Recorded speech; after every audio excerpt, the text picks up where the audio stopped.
Selamat pagi Bapak Ibu.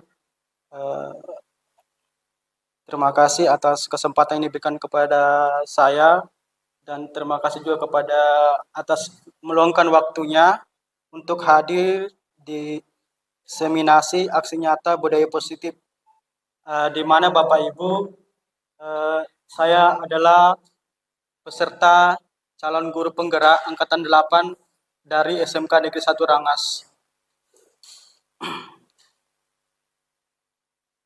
Hari ini kita akan bahas tentang budaya positif. Di modul 1.4 kami lakukan untuk memenuhi tugas kami di modul 1.4 di aksi nyata Bapak Ibu. Di sini nama saya Dalis LTSPD, CGP SMK Negeri 1 Rangas. Kemudian fasilitator saya Ibu Naisa SPD MSI dari Aceh. Kemudian Bapak Agusmar MSI dari SMA Negeri 2 Tapalang sebagai pengajar praktik saya. Nah, pada hari ini kita akan membahas tentang konsep inti budaya positif, di mana item pertama itu ada perubahan paradigma belajar, kemudian disiplin positif, nilai kebajikan, kebutuhan dasar manusia, motivasi perilaku manusia, posisi kontrol guru, keyakinan kelas, dan segitiga restitusi. Seperti yang kita ketahui Bapak Ibu, bahwa di kurikulum Merdeka ada paradigma baru tentang proses pembelajaran, di mana pembelajaran yaitu kalau dulu orientasinya guru teacher center atau berpihakan kepada guru. Sekarang ada perubahan di mana kita harus orientasinya mengarah orientasi pada murid, berpihak kepada murid, di mana murid itu memiliki diferensiasi berbagai macam minat, kebutuhan, dan bakat, dan sebagainya. Guru harus bisa memfasilitasi berbagai macam diferensiasi yang ada di kelas atau di sekolah, di mana di kurikulum mereka tahap-tahap perkembangan peserta didik, kalau dulu mungkin kita kenal dengan kelas. Nah, sekarang ada dibilang fase A, B, C. Nah, kalau kita di sekolah adalah fase E, F, dan seterusnya. Nah, pembelajaran dengan paradigma belajar baru dirancang dengan pembelajaran berdiferensi sehingga para peserta didik belajar sesuai dengan kebutuhan berdasarkan tahap perkembangan sesuai teori psikologi modern untuk mewujudkan profil pelajar Pancasila. Nah, di sini kita lihat pelajar Pancasila itu seperti yang kita sudah laksanakan di sekolah, yaitu beriman bertakwa kepada Tuhan Yang Maha Esa, di mana kita setiap jam istirahat ada yang melakukan ibadah atau ada yang melakukan salat bersama, terus agama Kristen untuk beribadah di ruang kelasnya juga. Kemudian kebinekaan global, jadi kebinekaan global itu jadi kita menghargai budaya yang masuk ke, atau kita mengenal budaya dan kita harus menghormatinya. Kemudian bergotong royong. Nah, sering kita laksanakan gotong royong ini Bapak Ibu. Setiap hari Jumat kita melaksanakan P4, membersihkan lingkungan sekolah dan kelas dan lain-lainnya. Terus kreatif. Nah, di sini kreatif Bapak Ibu, siswa kita kita tuntun untuk menjadikan mereka kreatif. Nah, kita tahu ada pelajaran PKK, produk kreatif kewirausahaan. Kemudian bernaluri kritis. Bernaluri kritis berarti memberikan mereka kesempatan untuk selalu melakukan atau mempresentasikan, kemudian memberi gagasan ide yang mereka dapatkan dari berbagai sumber. Kemudian mandiri. Mandiri di sini Bapak Ibu, kita sering lihat anak-anak kita memberikan sebuah pengerahan kepada mereka yang akan melakukannya hingga mencapai tujuan yang diinginkan oleh murid.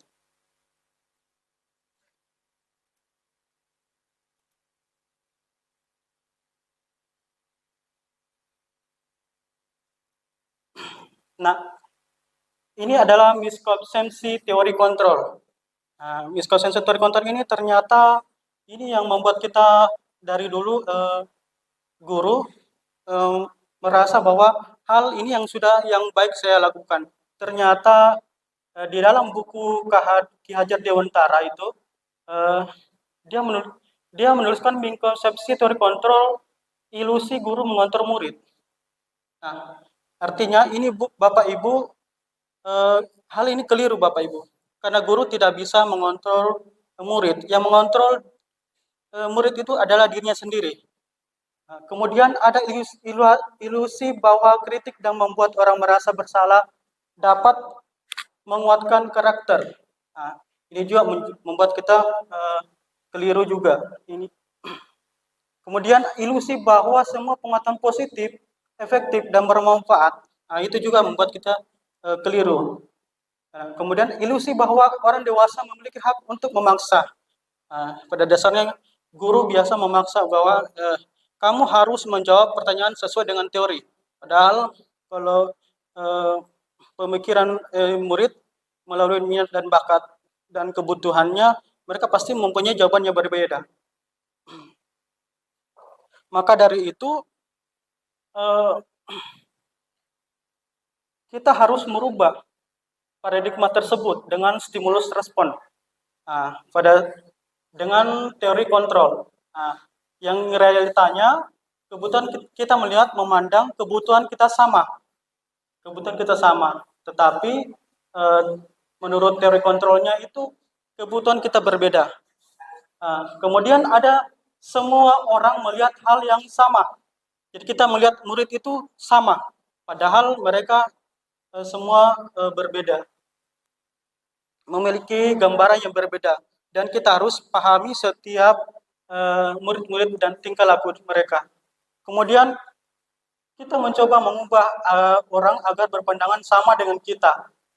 Biasanya guru memberikan pandangan bahwa kamu harus seperti ini. Siapa tahu ternyata di teori kontrol kita berusaha memahami pandangan orang lain tentang dunia. Kan, oke. Kemudian perilaku buruk dilihat sebagai suatu kesalahan.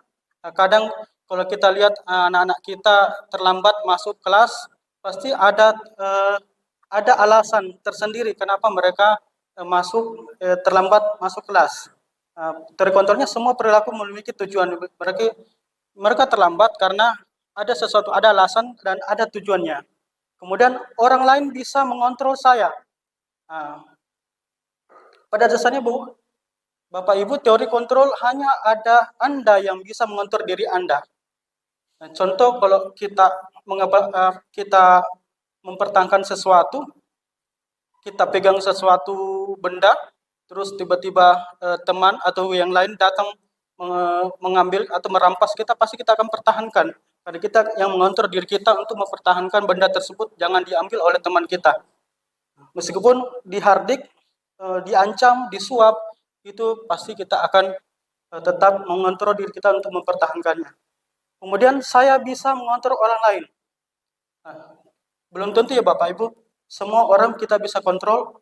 Nah, di sini teori kontrolnya Anda tidak bisa mengontrol orang lain. Yang mengontrol diri mereka adalah diri mereka sendiri.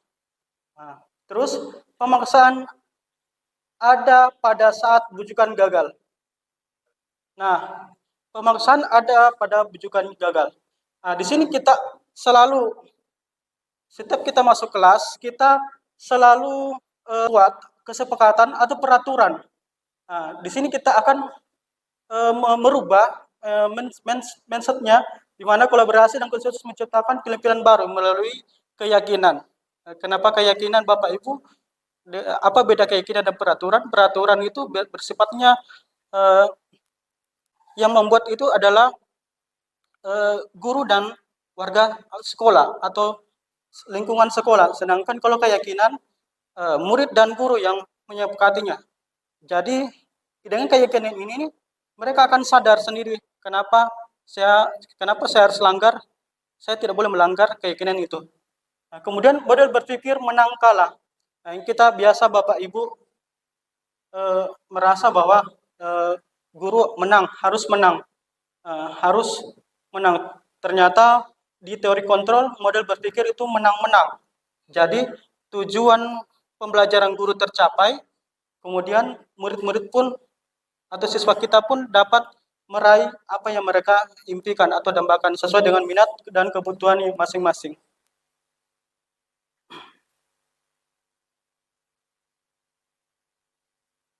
Nah, di sini ada disiplin positif.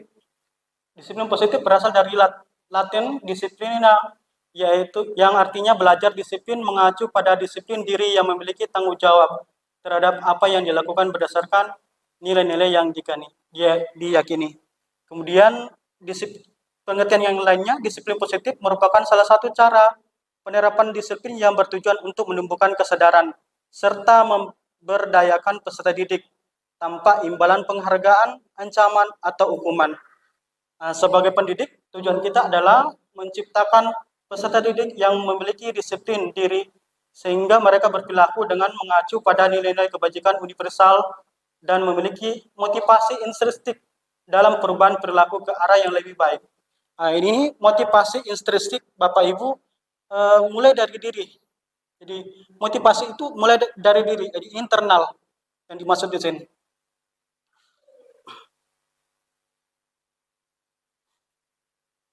Disiplin positif adalah pendekatan disiplin yang mengajarkan anak bertanggung jawab dan menumbuhkan kesadaran diri berdasarkan nilai-nilai kebajikan. Disiplin positif lebih ke arah disiplin diri yang dapat mengontrol diri dalam melakukan segala tindakan. Dengan disiplin diri sendiri, siswa dapat memahami dan menyadari tindakan mereka berdasarkan motivasi internal, bukan karena pujian atau hukuman. Ini Bapak Ibu ada nilai-nilai kebajikan, nilai-nilai kebajikan yang disepakati bersama lepas dari suku, bangsa, agama, bahasa maupun latar belakangnya. Di bawahnya itu ada profil pelajar Pancasila yang kita sudah tahu, beriman bertakwa kepada Tuhan Yang Maha Esa, kemudian berakhlak mulia, mandiri, bernada kritis, berkenebikaan global, bergotong royong dan kreatif. Kemudian ada program PYP. Ini bahasa Inggris ya Bapak Ibu. Ini sekolah pendidikan tingkat dasar internasional. Saya tidak bisa bacakan karena ini panjang sekali dalam bentuk bahasa Inggris.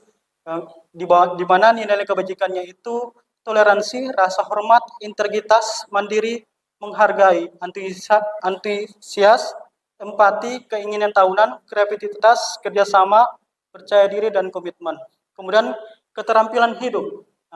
Dapat dipercaya lurus hati, kemudian pendengar yang aktif, tidak merendahkan orang lain, memberikan yang terbaik dari diri. Kenapa sebenarnya ini ada beberapa item Bapak Ibu, tapi saya ambil yang kebajikannya institusi dan organisasi.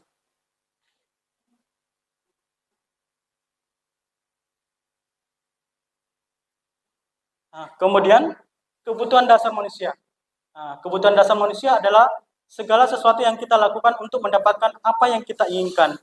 Seluruh tindakan yang kita lakukan memiliki tujuan tertentu dan semua usaha terbaik yang kita lakukan adalah dalam rangka agar kebutuhan dasar kita terpenuhi dengan baik. Yang pertama Bapak Ibu, kebutuhan dasarnya adalah bertahan hidup. Bertahan hidup seperti makanan, pakaian, tempat tinggal, keamanan, dan kesehatan. Seperti yang kemarin Bapak Ibu, murid kita kehilangan sepatu. Jadi dia masuk kategori bertahan hidup ya Bapak Ibu. Berarti kehilangan sepatu, berarti dia membutuhkan sepatu. Kemudian ada juga Bapak kasusnya, ada siswa masuk kelas tiba-tiba merasa lemas. Ternyata dia belum makan. Jadi ini yang dimaksudnya kebetulan kasus ini adalah belum terpenuhinya salah satu 5 kebutuhan dasar manusia. Kemudian kasih sayang dan rasa diterima. Rasa diterima, dipedulikan, berbagi, kerjasama, menjadi bagian kelompok. Ini beberapa murid kita itu mereka ingin memperlihatkan dirinya untuk dihargai, untuk dipuji, sehingga ini termasuk juga sebagai 5 kebutuhan dasar manusia.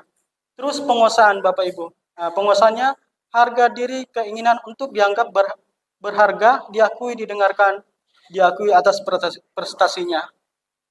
Dari poin ini Bapak Ibu, siswa kita ingin merasa juga harga diri, terus ingin dipuji, diakui prestasinya sejauh mana. Kemudian ada kebebasan Bapak Ibu.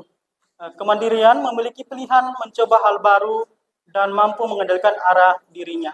Kebebasannya Bapak Ibu, mereka ingin bebas melakukan sesuatu tapi tetap sesuai dengan niat dan kebutuhan dasarnya. Kemudian ada kesenangan, bermain, humor dan tertawa. Ini Bapak Ibu.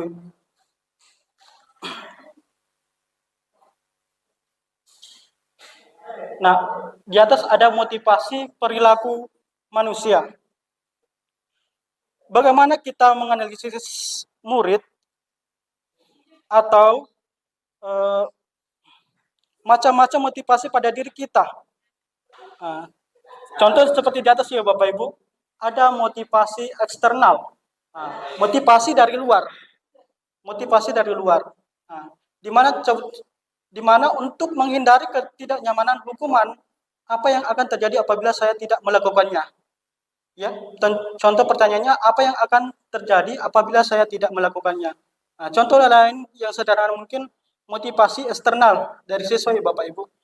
Contoh orang tuanya mengatakan, "Nak, kamu akan melanjutkan cita-cita Bapak menjadi seorang guru karena Bapak tidak bisa membayar atau tidak mampu melakukan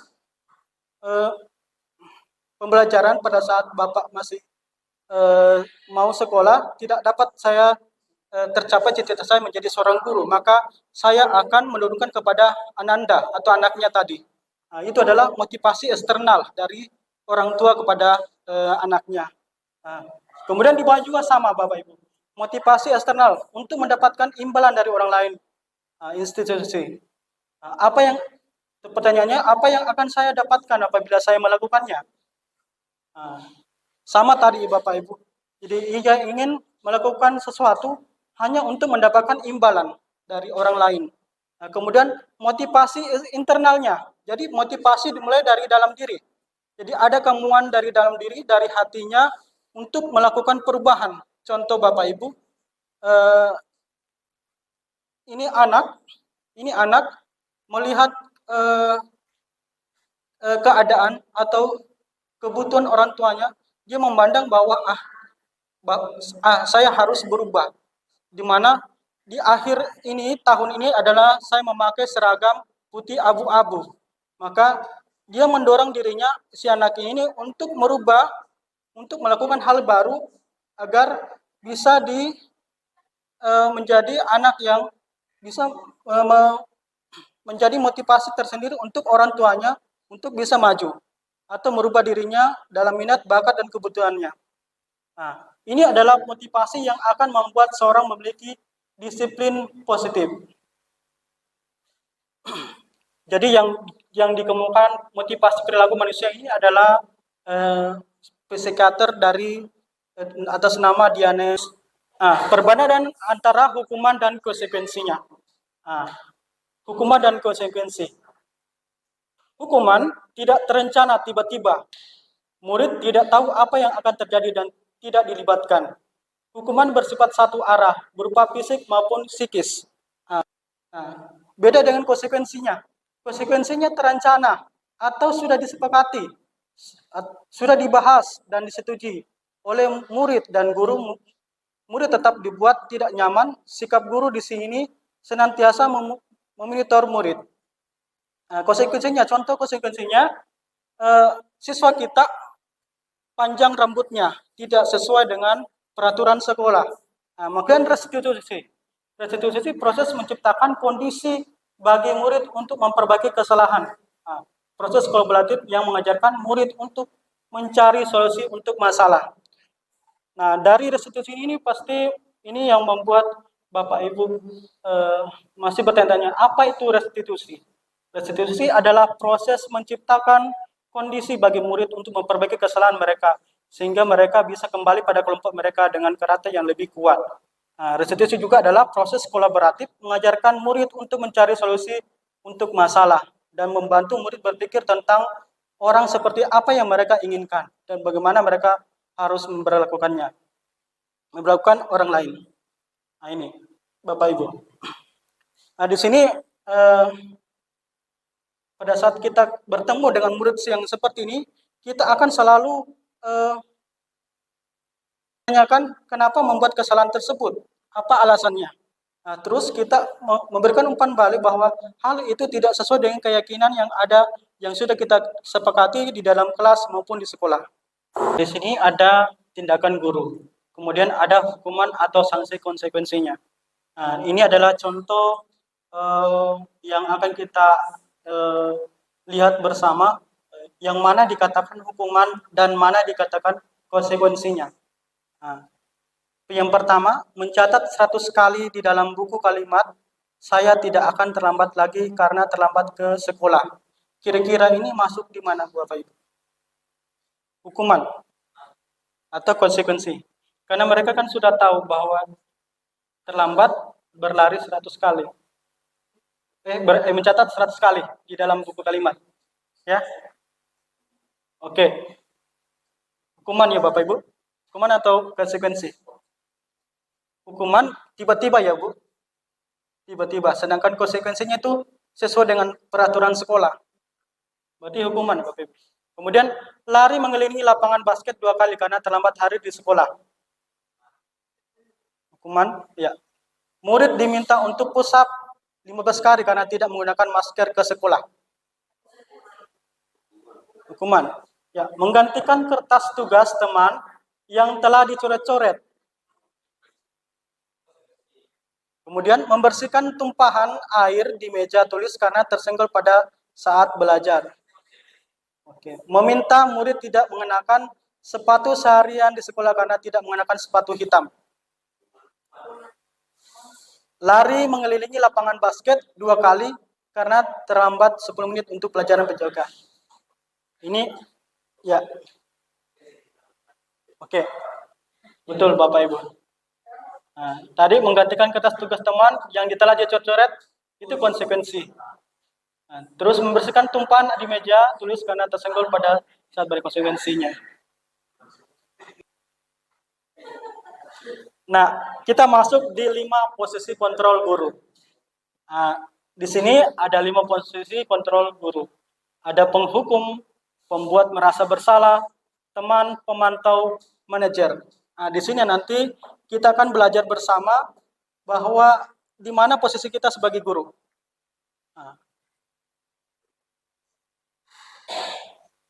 Nah, contoh penerapan 5 posisi kontrol guru. Penghukum. Nah, ini adalah terlambat lagi, pasti terlambat lagi. Nah, selalu datang terlambat, kapan bisa datang tepat waktu. Tanyakan kepada diri Anda. Ini contoh pertanyaan Bapak Ibu. Jadi penghukum itu bagaimana perasaan murid bila guru berbicara seperti itu pada saat murid datang terlambat. Nah, terlambat lagi, pasti terlambat lagi. Tadi penghukum ini kita langsung memberikan tindakan langsung kepada siswa tersebut. Kemungkinan murid marah dan mendendam, bersifat agresif, bisa jadi sesudah kembali duduk, murid tersebut akan mencoret-coret buku atau meja tulis. Kemudian pembuat merasa bersalah. Contoh ya Bapak Ibu, pembuat rasa bersalah itu yang saya sederhanakan karena ini agak panjang. Pembuat rasa bersalah itu kenapa tidak dipakai sepatunya? Mengingatkan kembali bahwa kalau tidak memakai sepatu berarti tidak menghargai apa yang diberikan dari orang tuanya. Ya. Jadi saya simpulkan kembali, hasilnya murid akan merasa bersalah. Bersalah telah mengecewakan ibu atau bapak atau orang tuanya, merasa akan menjadi orang gagal dan tidak sanggup membagikan orang lain. Kadangkala sikap seperti ini lebih berbahaya dari sikap penghukum, karena emosi akan tertanam rapat di dalam murid, menahan perasaan, tidak seperti murid dengan guru penghukum, di mana murid bisa menumpahkan amarahnya walaupun dengan cara negatif. Murid tertekan, seperti inilah yang tiba-tiba meletus amarahnya dan bisa menyakiti diri sendiri atau orang lain. Sebagai teman, posisi kontrol guru sebagai teman. Adi, ayo, bagaimana sih kamu? Kemarin kamu sudah janji ke Bapak, bukan karena terlambat lagi. Itu adalah posisi sebagai teman ya Bapak Ibu. Di mana posisi sebagai teman ini, murid akan merasa senang dan akrab dengan guru. Nah, kadang kita merasakan keakraban kita dengan guru, terus termasuk dampak positifnya. Hanya saja di sisi negatif, murid menjadi tergantung pada guru tersebut. Nah, sedikit-sedikit pasti datang lagi, sedikit datang. Nah, bila ada masalah, dia merasa mengandalkan guru tersebut untuk membantunya. Akibat lain dari positif teman, Adi hanya akan berbuat sesuatu bila menyuruh ada guru tersebut. Yang contoh di atas ya Bapak Ibu. Dan belum tentu berlaku sama dengan guru orang lain atau orang lain. Posisi pemantau. Contoh kasusnya, Adi, tahukah kamu jam berapa kita memulai? Tahu Pak, kamu terlambat 15 menit. Apakah sudah mengerti konsekuensinya? Jadi pemantau di sini hanya memberikan satu tindakan langsung di mana dia harus melihat peraturan atau tata tertib sekolah disesuaikan dengan kondisi anak tadi, si Adi tadi yang sudah terlambat. Jadi dia akan mengatakan bahwa ya benar, nanti pada saat jam istirahat atau sudah tahu konsekuensinya kenapa harus terlambat. Nah, terus guru tersebut akan memberikan sebuah pengarahan istirahat, kamu harus tinggal di kelas untuk menyelesaikan tugas yang tertinggal tadi. Itu tadi sebagai pemantau. Nah, di sini murid akan memahami konsekuensi yang harus dijalankan karena telah melanggar salah satu peraturan sekolah. Jadi di sini murid akan menyadari bahwa kesalahannya itu sudah melanggar salah satu peraturan sekolah maupun keyakinan kelas kita. Nah, sekarang ini adalah posisi manajer. Nah, jika kamu meyakini apakah kamu bersedia memperbaikinya, jika kamu meyakini apakah kamu bersedia memperbaikinya, jadi kita menyanyikan bahwa kamu salah. Apakah kamu akan memperbaikinya? Nah, itu yang maksudnya Bapak Ibu. Nah, pada posisi manajer ini maka suara guru sebaik tulus, tidak perlu marah, terus tidak perlu meninggikan, apalagi menunjuk-nunjuk jari ke murid, berkaca pinggang atau bersikap seolah-olah menyesal tanpa sedih sekali akan perbuatan murid ataupun bersenda gurau, menempatkan diri sebagai teman murid. Fokus ada pada murid, bukan untuk membahagiakan ke guru atau orang tua.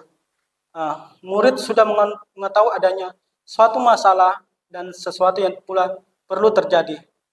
Bila guru mengambil posisi pemantau, guru akan melihat apa konsekuensinya, apa peraturannya. Namun pada posisi manajer, guru akan mengembalikan tanggung jawab pada murid untuk mencari jalan keluar permasalahannya, tentu dengan bimbingan guru. Jadi dari 5 posisi kontrol guru, ada 2 yang kita sering pakai, yaitu pemantau dan manajer.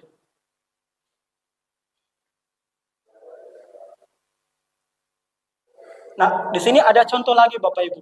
Posisi kontrol, apakah saya kecewa sekali dengan kamu. Kira-kira masuk di mana? Dari pemantau, penghukum, terus pembuat rasa bersalah.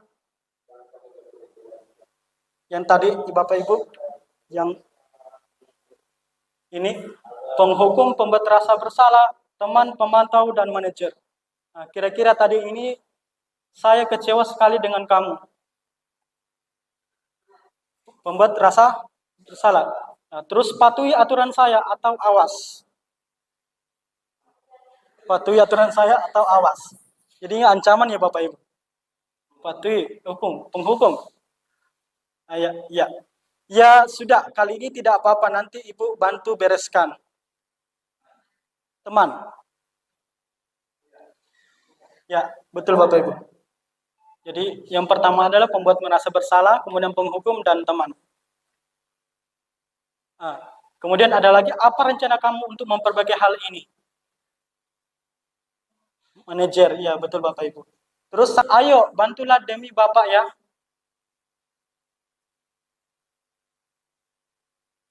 Penghukum, pembuat rasa bersalah, teman, pemantau, manajer.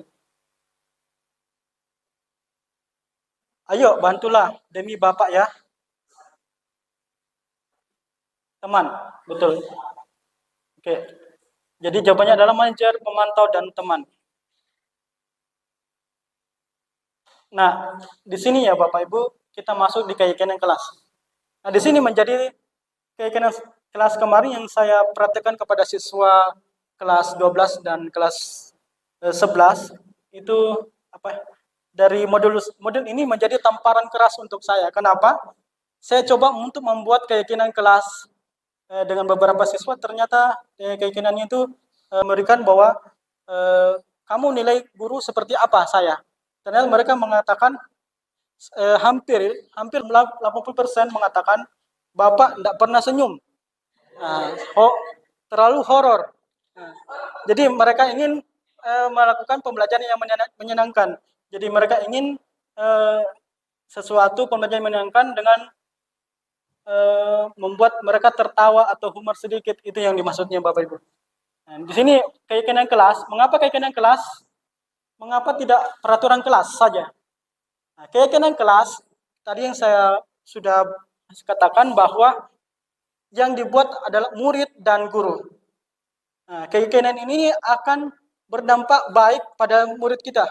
Kenapa? Dia akan terus mengingat bahwa saya telah menyepakati atau membuat keyakinan sama Bapak Guru tadi agar tidak dilanggar lagi. Ini untuk mengingatkan terus.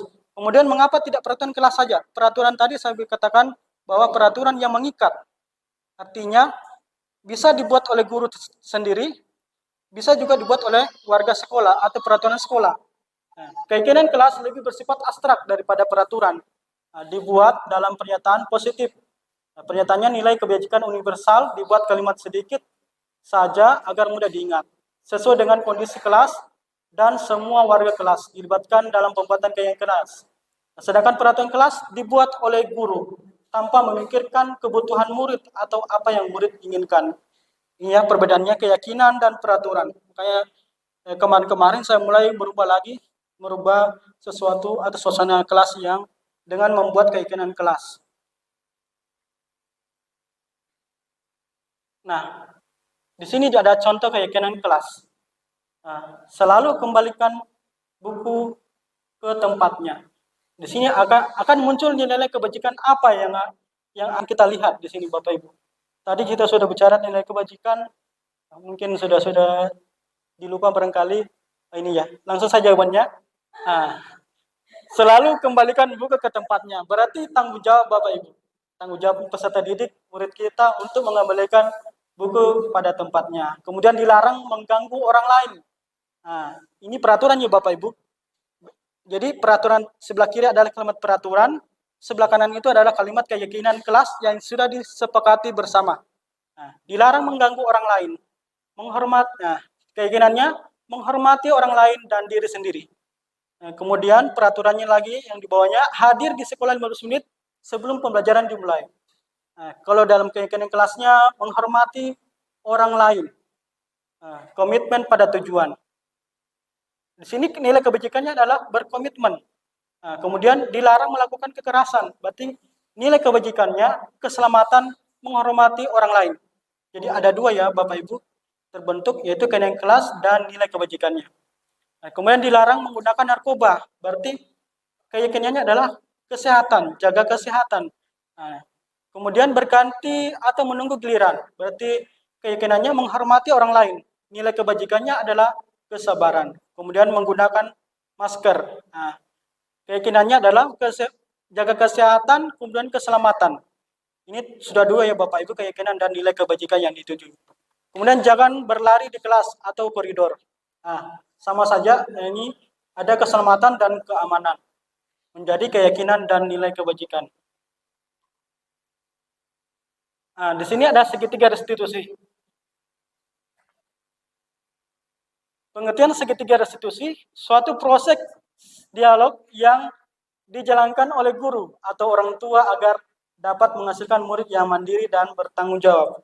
Jadi segitiga restitusi itu adalah suatu proses dialog yang dijalankan oleh guru atau orang tua agar dapat menghasilkan murid yang mandiri dan bertanggung jawab.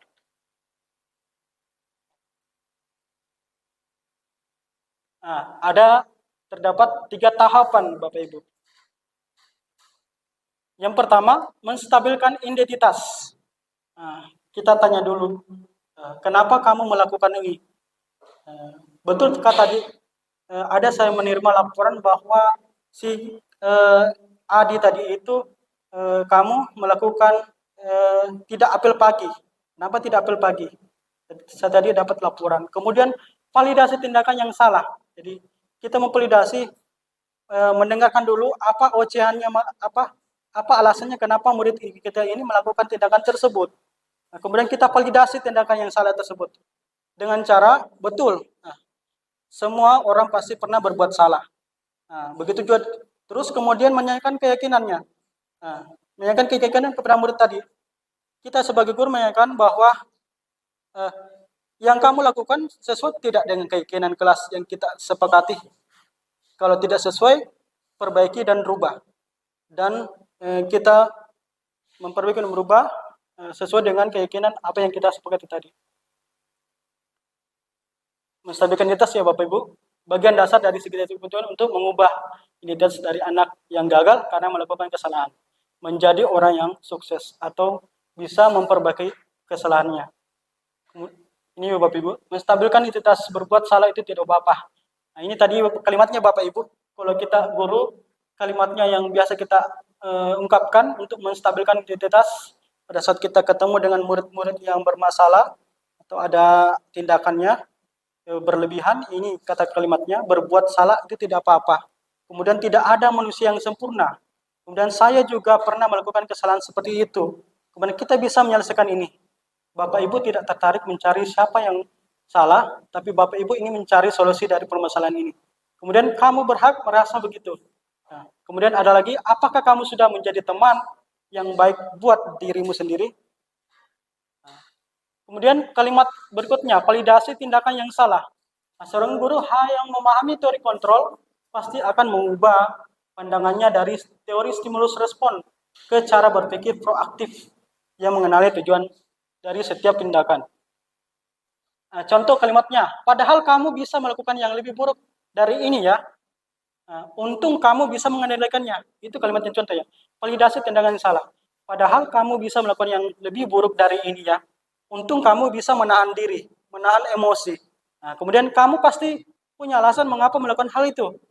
Nah, kemudian kamu patut bangga pada dirimu sendiri karena kamu telah melindungi sesuatu yang penting buatmu.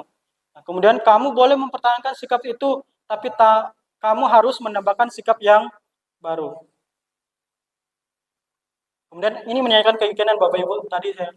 Murid akan diberi pertanyaan-pertanyaan yang bermakna untuk munculkan motivasi secara intrinsik mampu mengaitkan keyakinannya dengan tindakan yang salah. Jadi motivasi itu dari dalam diri ya Bapak Ibu. Apakah sesuai dengan keyakinan? Dia akan merasa dia akan merasa kesalahan itu pasti merasa bahwa saya membuat suatu kesalahan dan tidak sesuai dengan keyakinannya. Nah, contoh kalimat yang lain adalah apa yang kita percaya sebagai kelas atau keluarga. Kemudian apa nilai-nilai umum yang kita telah sepakati. Nah, apa bayangan kita tentang kelas yang ideal. Kemudian kamu mau jadi orang seperti apa? Apa keyakinan kelas kita? Nah, contoh yang lain, masih ingatkah keyakinan kelas kita? Apakah sesuai dengan tindakan yang kamu lakukan sekarang ini? Ini menanyakan keyakinannya Bapak Ibu. Nah, apakah sesuai dengan keyakinan kelas kita? Apakah sesuai dengan peraturan sekolah kita? Ibu, ini aksi nyata, namanya Fajar. Nah, di sini kasusnya dia tidak mengerjakan tugas. Tugasnya ini menumpuk sampai 3 hari sebelum semester ini tugasnya belum terkumpul. Maka saya melakukan tindakan dengan memanggil anak tersebut, kemudian menanyakan kenapa sampai sekarang belum dikumpul tugasnya. Nah, namanya Fajar ya Bapak Ibu. Kemudian beralasan bahwa saya sakit, Bapak. Selama saya baru sakit, kemudian saya tidak mempunyai komputer, itu menjadi validasi saya tindakan yang salah. Kemudian saya menawarkan sebuah solusi bahwa hal itu tidak benar. Jika kamu tidak mempunyai komputer, kamu harus berusaha atau melakukan sesuatu, meminta tolong kepada teman untuk membantu dalam menyelesaikan tugas-tugas tersebut. Kemudian saya melakukan lagi menanyakan keyakinan apakah yang kamu lakukan itu sudah baik atau melanggar keyakinan kelas kita yang kita sepakati bersama. Terus anak ini mengatakan bahwa ya saya merasa bersalah Pak, saya meminta maaf, saya akan berubah, saya akan menyelesaikan tugas itu selama 3 hari, dan hal itu pun dilakukan anak ini. Ya, sekian dan terima kasih Bapak Ibu atas partisipasi dan Bapak Ibu dalam mengikuti pemaparan saya tentang diseminasi budaya positif.